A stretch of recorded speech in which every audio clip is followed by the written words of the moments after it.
This Penn State wrestling lineup is finally getting back to full strength and proving to be every bit of unstoppable.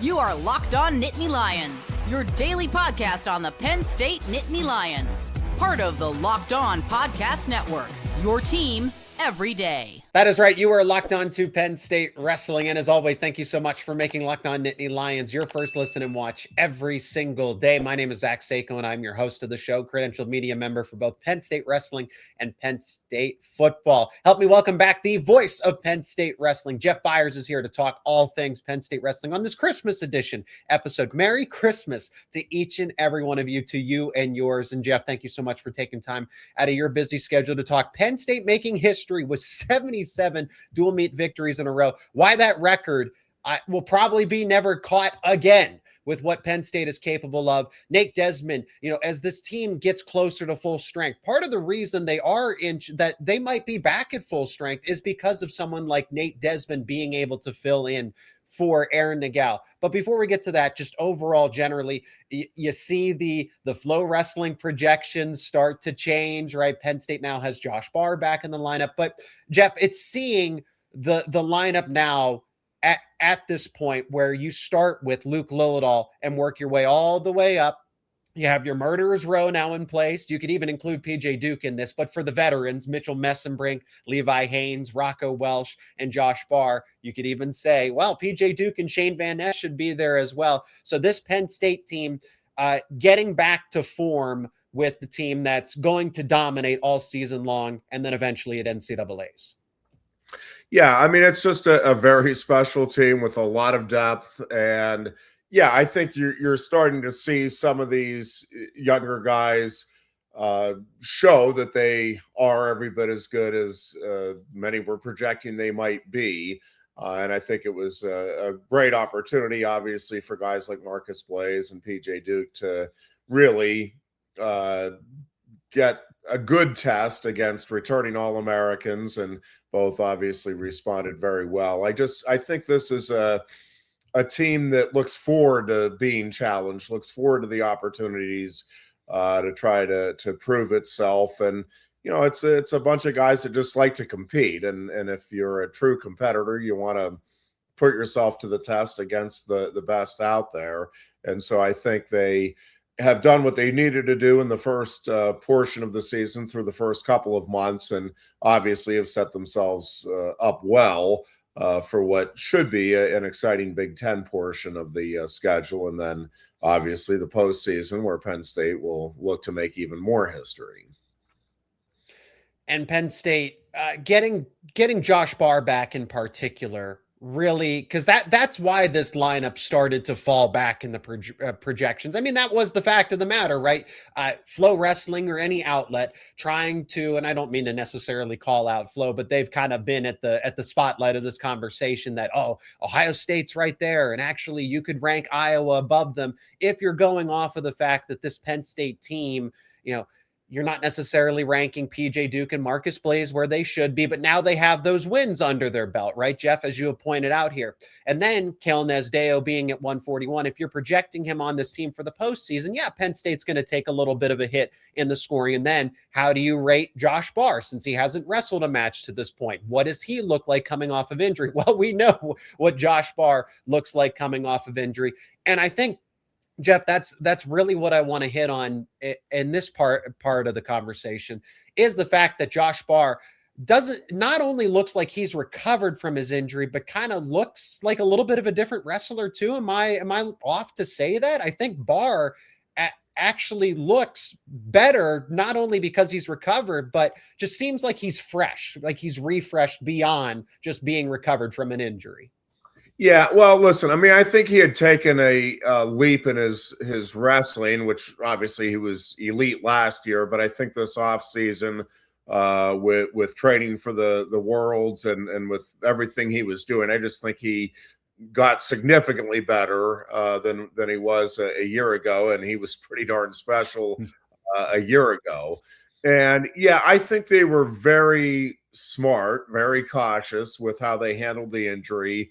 It's one of those things where you don't want to bring him back too soon and re-aggravate it and have it be something that really can become just an ongoing nagging thing that you never recover from. And I think, he showed some maturity too, and understanding the need for patience. He wanted to be out there from day one, obviously competing with his teammates and getting those tests himself. But I think he and the staff and certainly the medical staff were just very smart in, hey, let's go ahead and wait maybe a week or even a couple of weeks longer than is absolutely necessary, so that you get the training under your belt. We see if you're feeling truly good enough that it's not going to bother you at all. And I think that's what you saw. I mean, he, as you said, he looked very fresh, very good on Saturday. And I just think you're seeing a guy that is another. I feel like we repeat ourselves with this lineup, but I mean, he is just a really special talent and has some unique abilities. And again, it's just such a competitor. He loves to go out there and score points and score as many points as he can, as quickly as he can. And I just think, as he gets some more matches under his belt here through the month of January, I just think, the sky's the limit for a guy like Josh Barr. You think of some of the all-time greats that have come through the Penn State program here under Cael, guys like David Taylor and Ed Ruth and Zane Rutherford and Jason Alf and Bo Nickel. And I just, Aaron Brooks and Carter Starachi more recently. And I just think you look at this roster right now, and instead of the next great twosome or threesome, it's like, well, yeah, this is now a great six or sevensome or maybe eightsome, ninesome. I mean, it's truly unreal what they have been able to accumulate in terms of talent, but also character guys. I mean, the thing that has stood out to me traveling with these guys to Wyoming and then to Nashville is just the real sense of purpose with which these guys go about their lives, not just their wrestling, but that they feed off of one another. They have a lot of fun, that they have things in very good perspective. But man, do they love to compete, and they love the opportunity to get out there and compete in anything. And I think that's that's part of why this team has the 77 match win streak now in tow. And we're going to get to that more later on in segment 3 about how that might not be challenged ever again because of where Penn State's going to take that winning streak. Part of that is the depth that we've talked about at length over the offseason, now in the middle of the season.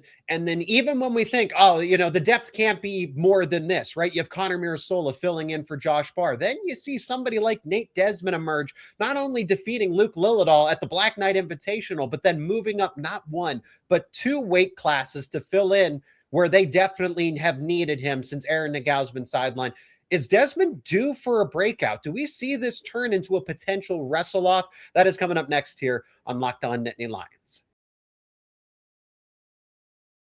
And this episode is brought to you by FanDuel. NFL Sundays move fast, one big play, and suddenly everything feels different.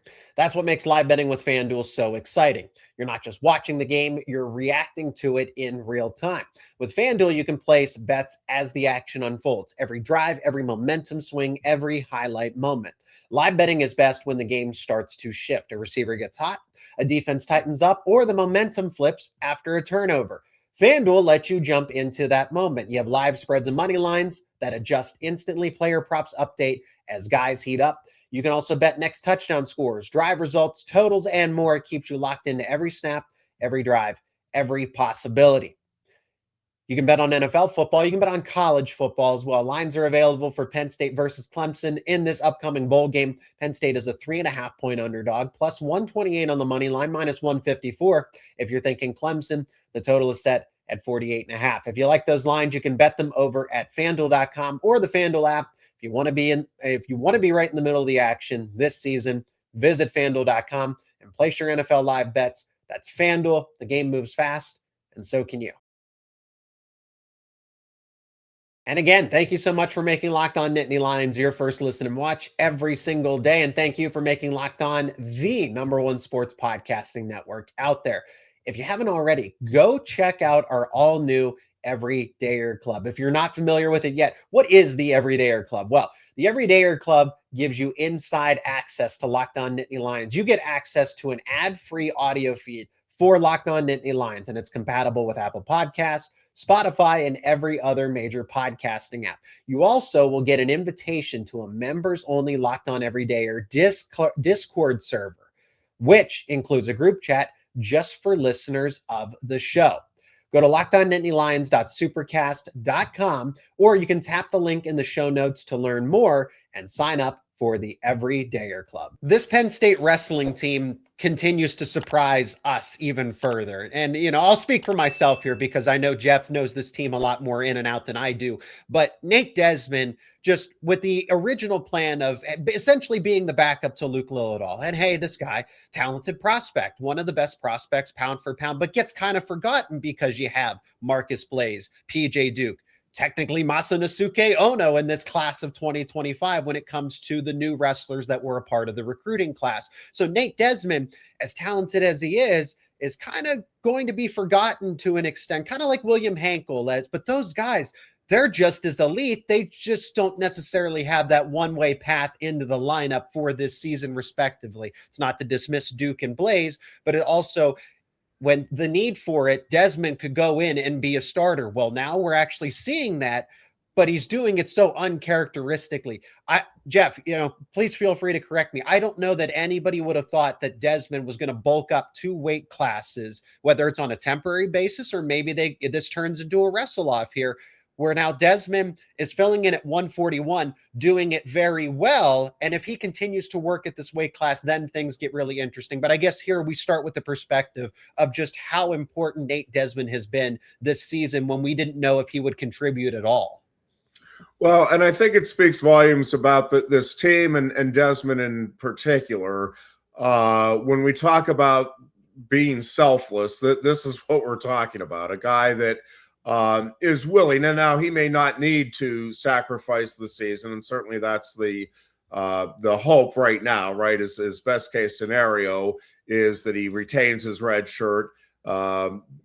Certainly filled in more than admirably here and has looked terrific in doing it and set himself up for a brilliant career regardless of what happens the rest of this season. But again, best case scenario, he has raised a lot of eyebrows, impressed people, has taken the first few steps here on becoming the next great one in this Nittany Lion lineup. And ideally you get a healthy Aaron Nagao back, and Aaron can make a push toward a national title of his own here at 141. I think, with Aaron Nagao's situation, it's just one of those that you're not going to know how it plays out until you see how it plays out. I think that he'll be back sooner rather than later. I would kind of guess, and this isn't anything inside, so I'm not guaranteeing anything certainly, but my expectation would be that Aaron likely would go against Rutgers, and then hopefully again he holds up physically the rest of the season, and we get to see how this thing plays out for him. But yeah, I mean, Nate Desmond is a very special talent, and is selfless, but also humble, and one of these guys that just is going to go. I mean, he is a competitor, and I think even just in the short time he's been at 141, I think he's figured some things out in terms of what he needs to do, how he needs to wrestle at 141 versus 125. And I thought we saw some little adjustments that he made in that regard on kind of the timing and understanding, he's got to really fight for position and then get his attacks going off of good position. And so,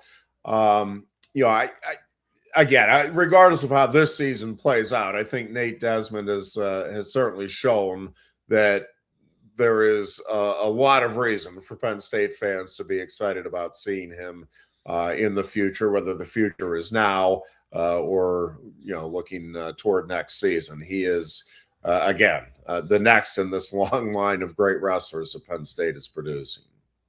And when I say wrestle off, that also doesn't indicate that, necessarily that Nate Desmond's going to magically transcend Aaron Nagao here. I still think Aaron Nagao, when healthy, is capable of being an All-American. I think if Nate Desmond continues on this path, focuses on this weight class, that he could have an outside shot to being an All-American. So there's really, when Nate Desmond's wrestling at his best or Aaron Nagao's at his healthiest, there's really not that much of a difference, especially with what, again, going off of Desmond's potential here.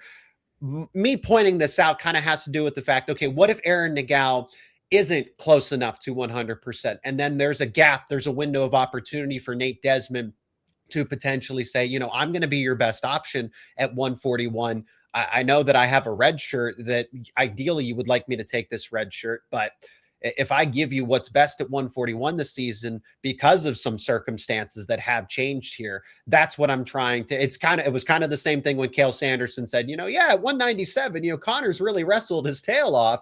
We know what Josh Barr can give us, but still those guys are going to compete for the spot because that's the nature of this program. It wouldn't be the best of the best if you didn't have ongoing competitions, because iron sharpens iron.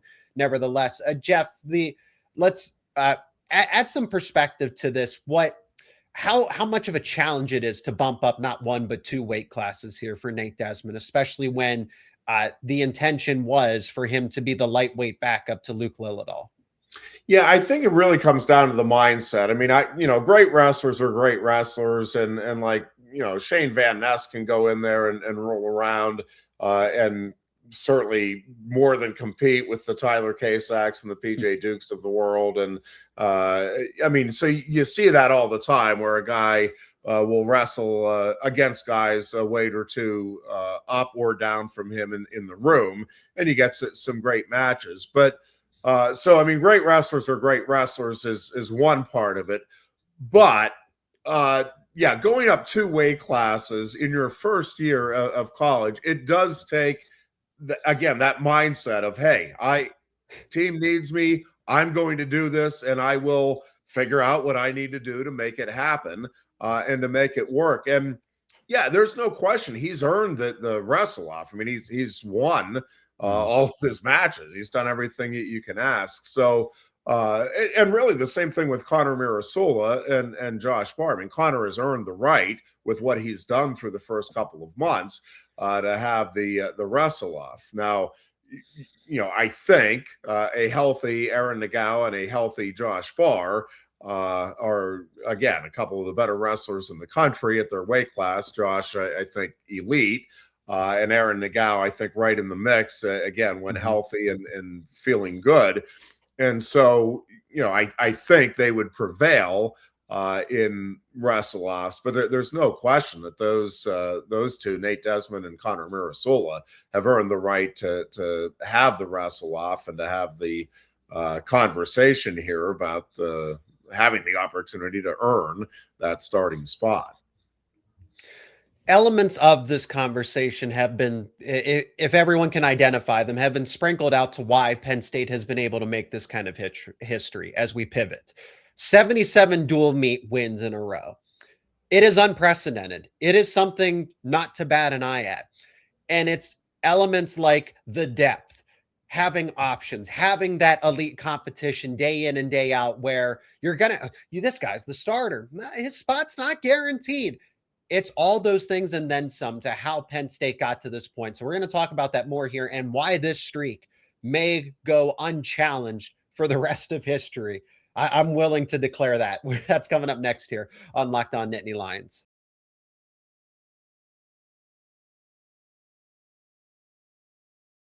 "77 dual meet wins in a row. And that record, that it's not like Penn State just barely got across. They just got to the finish line just to set history. No, it's going to go to 78, 79, 80, so on and so forth. But, oh, well, Ohio State will challenge them this season. So be it. So will Michigan. So will Iowa. Teams are going to challenge them. But I don't expect Penn State to lose any of those dual meets. I don't expect Penn State to lose any dual meets next season.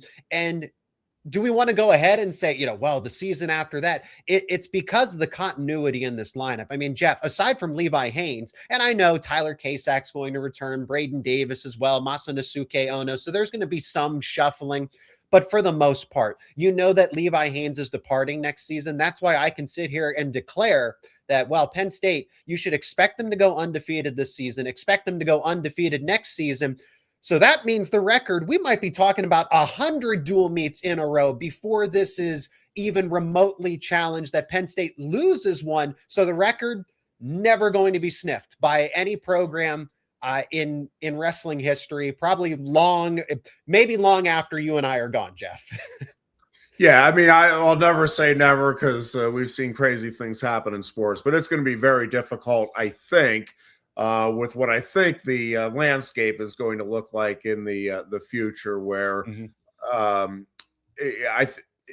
think it's going to be very difficult to build a dynasty that dominates for multiple seasons without another school being able to make a move financially to derail it a little bit. And again, I will see how all of that plays out.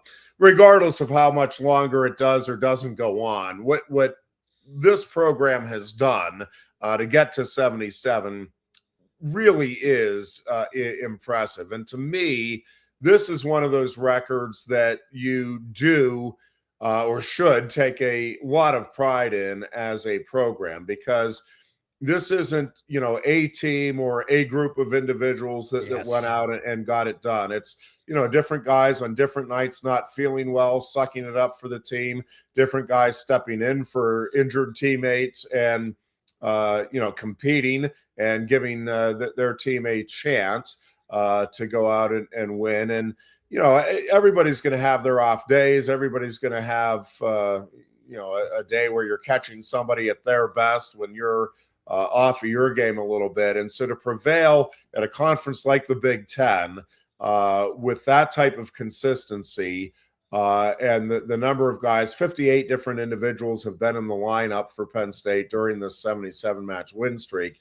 That is really special. And it's not just the 58 guys that were in the starting lineup. It's anybody that's been in that room as part of this program over the course of this streak that they should be sticking out their chest a little bit because it is a big deal. And they contributed to it one way or another by what they were doing in the wrestling room and making this program such a model of consistency and really pursuing greatness on a regular basis. And Penn State's getting everybody's best shot. There's no program that's more scouted than the Nittany Lions, and there's no program that others are trying to emulate more than Penn State. And again, that's all a credit to Cael Sanderson and the staff as well. But when you have elite coaches with elite athletes constantly gunning for you, and you're able to rise to the occasion time and time again, season after season after season, that is special. I mean, that to me is really a special thing for the program.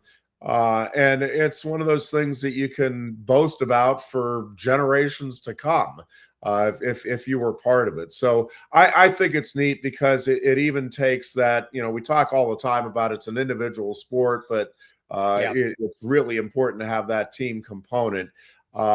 This really is about the team and what you're able to do for each other week in and week out, and now season in season out. And I think that makes it, to me, one of the more special records that this program has been able to achieve under Cael. And that's just it. And you add, and I've said this too, this is how people should look at this record, because it spans over 5+ years, different teams, different lineups on a night by night, day by day basis. not everybody is at 110% every single time. So Penn State's been so good, so elite, that not even circumstantially has Penn State, even when they've had an off night, we've seen that, you can kind of identify some of those matchups where it's like, Penn State didn't look their best. Against Ohio State last season, there were a couple matches. It's like, and they had guys in and out of the starting lineup, and they were still able to not only get a win, but a convincing win in that moment. Jeff, I don't think the closest dual meet that they've had, I guess you could say Nebraska from last season, but Iowa State a few years back, like those are the ones you can probably count, maybe the couple of select dual meets where Penn State was actually challenged and threatened to lose at some point in time. Not only have they won 77 dual meets in a row, they've dominated most of all of them, 99% of them. Yeah, score wise, that they've had two teams come within 4 points. Ohio State and Penn were the closest matches that Penn State has had during that streak, and those were both in the first 2 years of the streak. So I mean, they really have been dominant over the last 4 seasons plus now.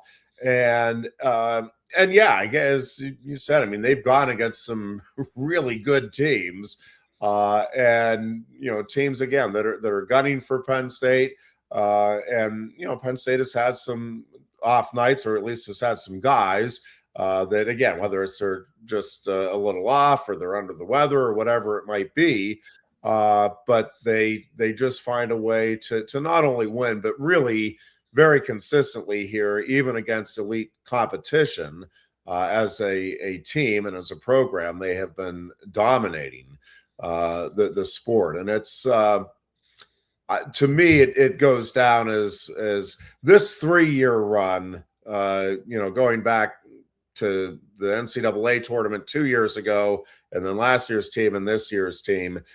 This entire 77 match win streak is, again, something to be celebrated. Everybody involved is great.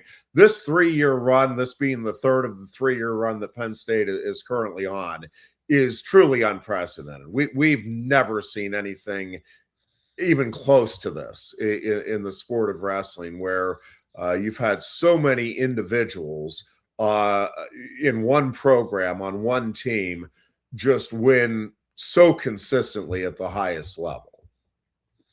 And part of the reason I don't know that this streak will ever be threatened in all of history, if and when, when it comes, because it will come to an end. All great things do come to an end at some point. When that will be, we don't know. But you do see the power struggle in wrestling not be condensed to 1 or 2 teams. It's not just Penn State and Iowa. You're now seeing a shift in power where Nebraska and Oklahoma State, Iowa, Ohio State, Iowa State, Lehigh, if they were fully healthy, right? There are 5, 6, 7, 8 teams that on any given night kind of push, but it's for that second spot. So right now, Penn State stands all alone.